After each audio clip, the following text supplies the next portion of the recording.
and its allies to trip into more blunders, and that means creating non-stop, perpetual war in the Middle East.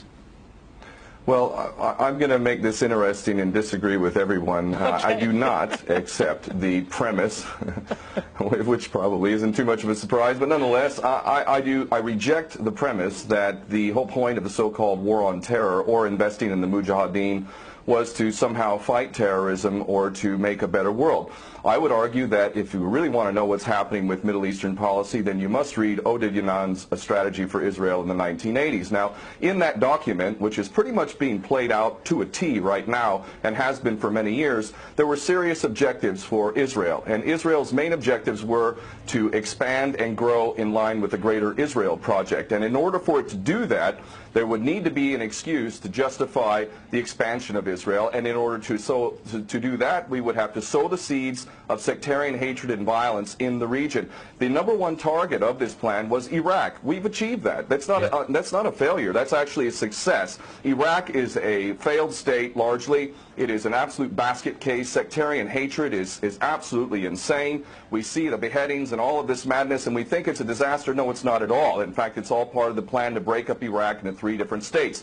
When we look at Syria, we also find that the goal is once again the same thing: sow the seeds of sectarian hatred and basically turn that nation into a basket case. This is happening according to plan as well. Now, ISIS, funny enough, could stand for the Israeli Secret Intelligence Service. Many people are seeing the very big benefits to the state of Israel, the so-called Jewish state of Israel, by the breakup and the balkanization of the surrounding states. So actually, if you believe what's being told to you, and I just don't know why anyone would believe anything that comes out of the mouth of virtually any Western leader, whether it be Obama or Bush or any of the rest of them, all of these people are nothing but patent liars, and everything they say is pretty much the opposite of the truth. So I don't accept virtually anything they say. Okay, good. Violence. Barack Obama did not bite at the opportunity to get involved in Syria a year ago. In fact, at the time when he was ready to start bombing Assad, just about 13 months ago, and he backed off as soon as the first excuse came to mind. We've been supporting ISIS. There is absolute continuity between the policies of Iraq and breaking it up and breaking up Syria as well. It is beyond naive to suggest that the U.S. doesn't have its fingerprints all over ISIS.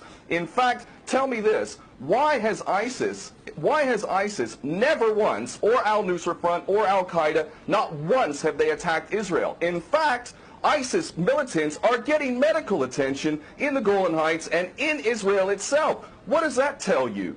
There is absolute continuity, but the actual policy, just like the Project for a New American Century laid out very clearly, that a, quote, new Pearl Harbor would be necessary to achieve this goal of full spectrum dominance, you could never tell the American people, or the world for that matter, we're going to fight wars of aggression where we're going to have to invade and occupy, we're going to have to spend hundreds of billions, if not trillions of dollars to achieve the goal of full spectrum dominance, which is to control, absolute control over air, land, sea, and space and cyberspace. The American people never would have bought it, so you can't tell them that. You have to tell them a bunch of lies. And we see this over and over again. What you have to do, Ken, if I can go... It would absolutely no question that there must always be a boogeyman. In fact, you're sitting in Russia now.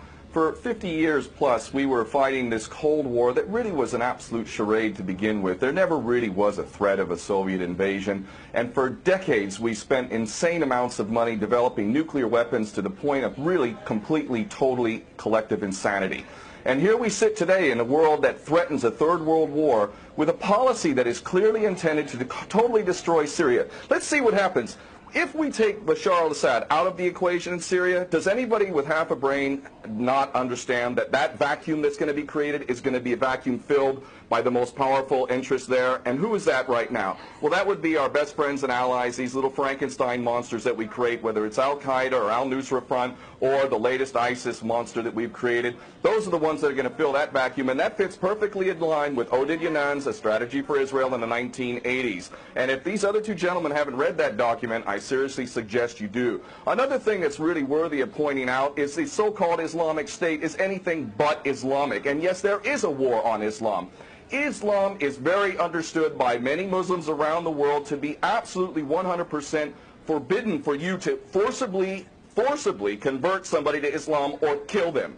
This is totally untrue. Back in the medieval times, when there was Muslim empires, it was an absolute understanding and policy amongst the Muslims who were in charge at that time that those who practiced whatever religion were allowed to continue practicing that religion, and they were not even forced to pay taxes into the Muslim empire itself. However, if people wanted to practice that religion, they would not be able to derive the benefits of the tax system and so on and so forth. The bottom line is no Muslim in their right mind would justify going in and literally executing men, women, and children simply because they don't convert to your religion. These people are not Islamic. They are creations of the monster, which is the empire of the United States and all its cohorts in Israel and England in particular. And this monster is purposely created to justify the continuing insanity of the never-ending war policy, which is really the core of America. And that is exactly why I renounce my U.S. citizenship. This madness cannot be considered anything but the major threat to the world. Okay, Peter, in New York, one of the things we've seen... There are very obvious solutions. One is to arrest the traitors in the U.S. Congress and White House who have sworn to uphold the U.S. Constitution, and somehow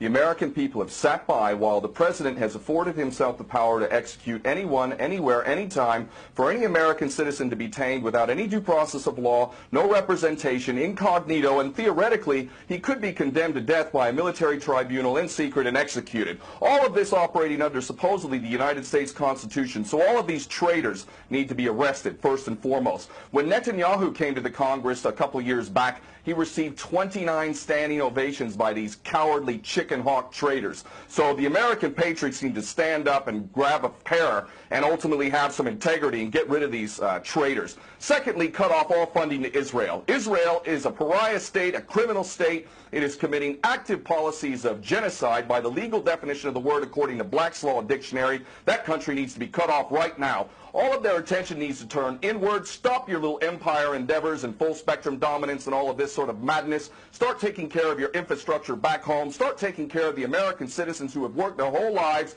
and now find themselves wondering how they're going to keep a roof over their head. All of that is very obvious and very sensible. Or America can continue to decline into an absolute total pariah state, hated and resented around the world, and maybe bring the whole world into World War III. I would prefer that we do the former instead of the latter, but ultimately we need some serious change in government, and that means getting rid of these traitors. Okay.